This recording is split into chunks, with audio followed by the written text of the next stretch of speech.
नमस्कार, Mishra astrology channel में आपका हार्दिक स्वागत है। मैं पंडित राम कुमार मिश्रा आज एक विशेष टॉपिक लेकर के आया हूँ। कुंडली में उपस्थित ग्रहों को ठीक से कैसे पहचानें, कौन से कारक हैं, कौन से मारक हैं, कौन से अति विशिष्ट कारक हैं, ये जानना अत्यंत आवश्यक है, जो कि कुंडली विश्लेषण में सहयोग प्रदान करता है। अगर कुंडली में अति विशिष्ट कारक 2 और 3 से ज़्यादा ग्रह हो जाते हैं तो कुंडली अत्यंत मजबूत हो जाती है और जातक को उसका अच्छा फल मिलता है। अगर कुंडली में कारक ग्रह स्ट्रांग है तो भी जातक को अच्छा फल मिलता है। बाधक ग्रहों की स्थिति भी देखनी चाहिए, जिससे हम कुंडली के स्ट्रेंथ को पहचान सकेंगे।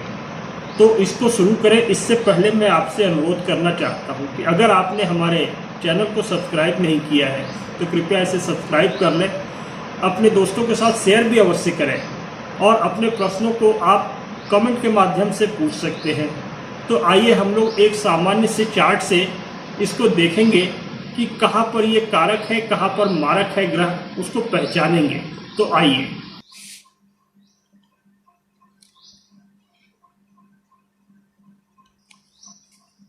हाँ, तो देखिए ये एक उदाहरण कुंडली है, इसके माध्यम से समझते हैं। वैसे ये काल पुरुष की कुंडली है, मेष लग्न की है। तो हमें अपने कारक ग्रह को जब देखना है तो कारक भाव को पहचाने।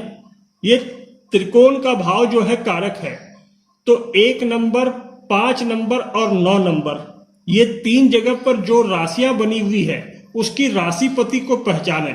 जैसे यहाँ पर लग्न में 1 नंबर लिखा हुआ है, 1 नंबर का राशिपति होता है मंगल। पंचम भाव में 5 नंबर लिखा है और 5 नंबर का राशिपति होता है सूर्य।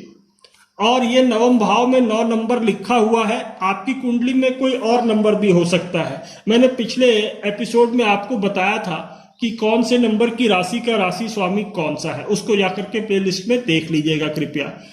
तो जो नंबर लिखा हुआ है उसके राशिपति को पहचाने। ये 3 ग्रह आपके कारक होते हैं, 1 नंबर भाव में, 5 नंबर भाव में और 9 नंबर भाव में। अब ये कारक भाव के ग्रह को आपने पहचान लिया। आपकी कुंडली में आप नंबर देखें, उसके राशिपति को जाने। इसके बाद हमें जानना है कि इसमें मारक कौन सा है। तो मारक भाव इसको हम लोग पहचानेंगे। ये होता है कुंडली का 2 और 7, यानी कि कुंडली का दूसरा भाव। यहाँ पर जो राशि लिखी होती है उसके राशिपति जो ग्रह होते हैं वो आपके लिए मारक है। वैसे ही सप्तम भाव में जो राशि आपकी कुंडली में लिखी है उसको देखिए, उसके राशि स्वामी जो ग्रह होते हैं वो भी मारक प्रभाव देते हैं। तो अब आपने जान लिया कि कारक ग्रह कौन से हैं और मारक ग्रह कौन से हैं। अभी ये भी देखना पड़ता है कई बार कि कोई ऐसा ग्रह है जो कारक में भी दिखाई पड़ता है और मारक में भी दिखाई पड़ता है। तो यहाँ पर यह समझना होगा कि अगर कोई ग्रह कारक में भी है और मारक में भी है तो उसके मारकत्व में कमी आ जाती है, वो नुकसान कम करता है कुंडली के जातक को। अगर लेकिन सिर्फ मारक में है और कारक में नहीं है तो वो प्रबल मारक माना जाता है कुंडली का। इसके अलावा हमको बाधक ग्रह को भी पहचानना चाहिए। बाधक ग्रह को पहचानने के लिए हमें अपने लग्न कुंडली के लग्न भाव को देखना चाहिए। वहां पर जो नंबर लिखी है, जो राशि का नंबर लिखा है, उससे इसकी पहचान होगी। जैसे अगर लग्न भाव में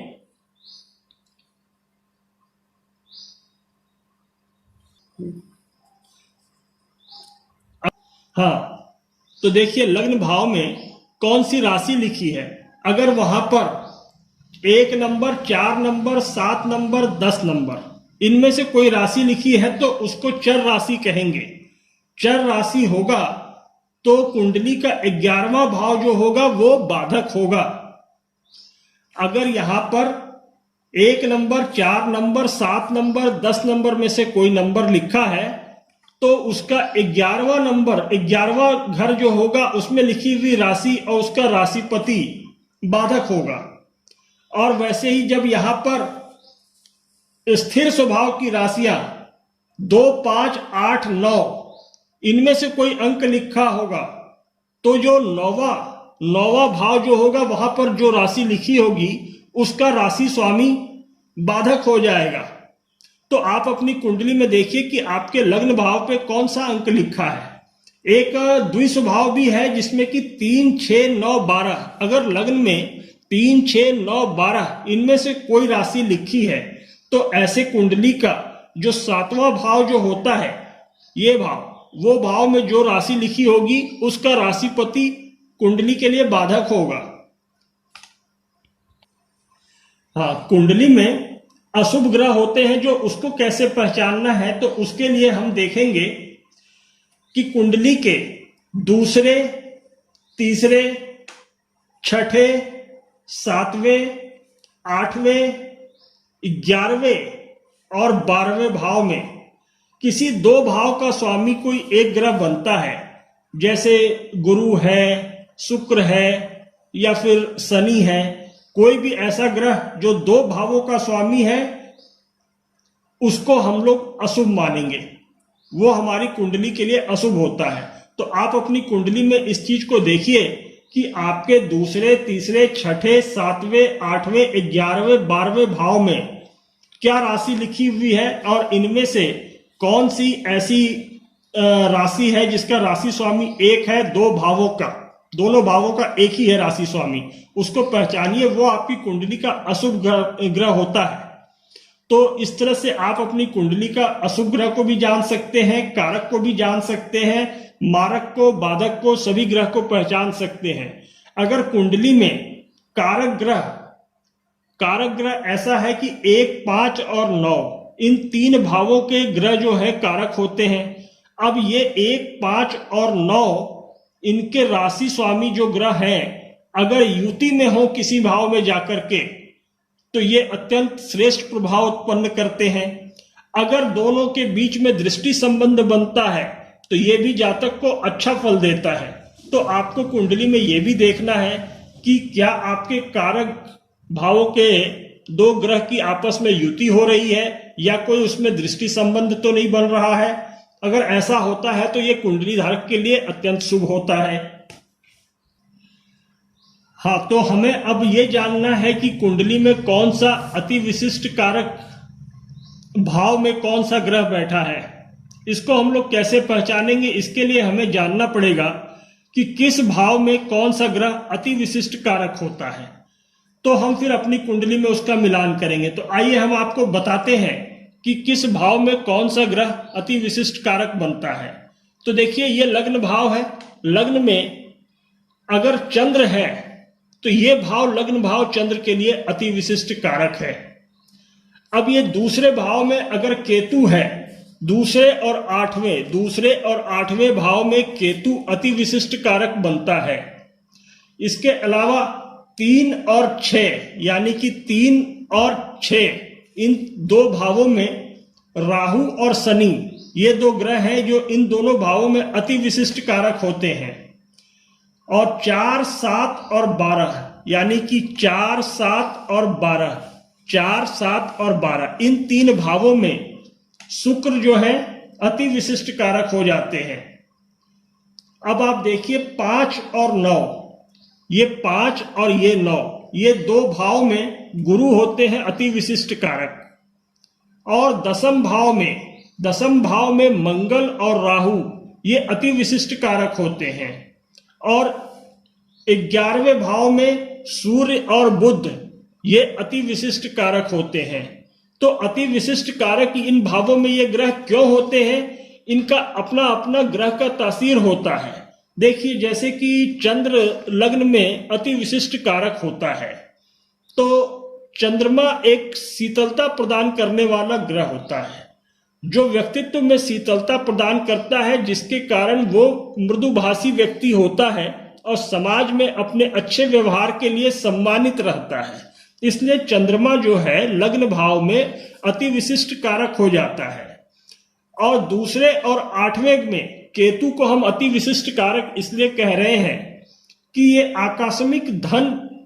आकस्मिक रूप से धन देने वाला ग्रह, लॉटरी, जुआ, सट्टा, इस तरह के अचानक किसी तरह से धन प्राप्त करने वाला ग्रह केतु है, जो कि इस भाव में, धन भाव में और ये अष्टम भाव में ये अति विशिष्ट कारक हो जाते हैं। राहु और शनि ये तीसरे और छठे भाव में ये अति विशिष्ट कारक होते हैं। इनका अपना है कि छठे भाव में अगर राहु और शनि होंगे तो ये शत्रुहंता योग बनाते हैं और व्यक्ति को अपने शत्रुओं पर जीत दिलाते हैं और उसको काफी ताकतवर बना देते हैं। इन दो भावों में रह करके जातक को काफी मजबूत बनाते हैं, इसलिए अति विशिष्ट कारक होते हैं। 4, 7 और 12 यहां पर हम शुक्र को अति विशिष्ट कारक कह रहे हैं। तो ये 4 नंबर क्या है? ये व्यक्ति का सुख भाव है।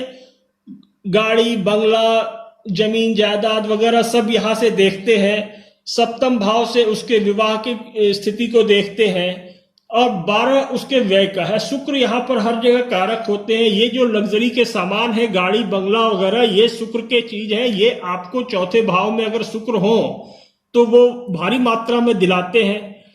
और विवाह के घर में अगर शुक्र हो तो बहुत अच्छा विवाह होता है और वैवाहिक जीवन जो है बहुत अच्छे से बीतता है। और द्वादश भाव में अगर शुक्र हो जाए तो वो व्यय कराते हैं। व्यय खुद के ऊपर व्यक्ति करता है, उससे उसको बहुत सारी खुशी मिलती है, उसकी जीवन में सब कुछ संपन्नता होती है। इसलिए इन तीनों भावों में शुक्र जो है अति विशिष्ट कारक हो जाते हैं। इसके बाद 5 और 9 इन दोनों ग्रहों में गुरु को हम अति विशिष्ट कारक बता रहे हैं। ये इसलिए है क्योंकि ये ज्ञान का भाव है और गुरु का संबंध ज्ञान से होता है। तो पंचम भाव और नवम भाव ये ज्ञान का है और ये भाग्य का भी है और बड़े वाले ज्ञान का है, यानी कॉलेज वाले उच्च शिक्षा। तो यहां पर गुरु अति विशिष्ट कारक हो जाते हैं।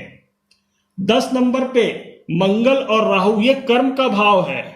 यहां पर मंगल आदमी को मजबूत रखता है और कर्म करने के लिए प्रेरित करता है, इससे वो वहां पर अति विशिष्ट कारक होते हैं। राजनीति आदि क्षेत्र में भी राहु यहां सफल बनाता है। और ये लाभ का भाव है 11वां भाव। इसमें सूर्य और बुध दोनों यहां पर प्रचुर मात्रा में जातक को लाभ प्रदान करते हैं, जिसके कारण ये जगह जो है लाभ का भाव सूर्य और बुध यहां पर अति विशिष्ट कारक होते हैं। तो हमने ये जाना कि ये सभी ग्रह किस भाव में अति विशिष्ट कारक होते हैं। आपको अपनी कुंडली में देखना है कि ये सारे ग्रह कौन कौन से आपकी कुंडली में अति विशिष्ट भाव में बैठे हैं।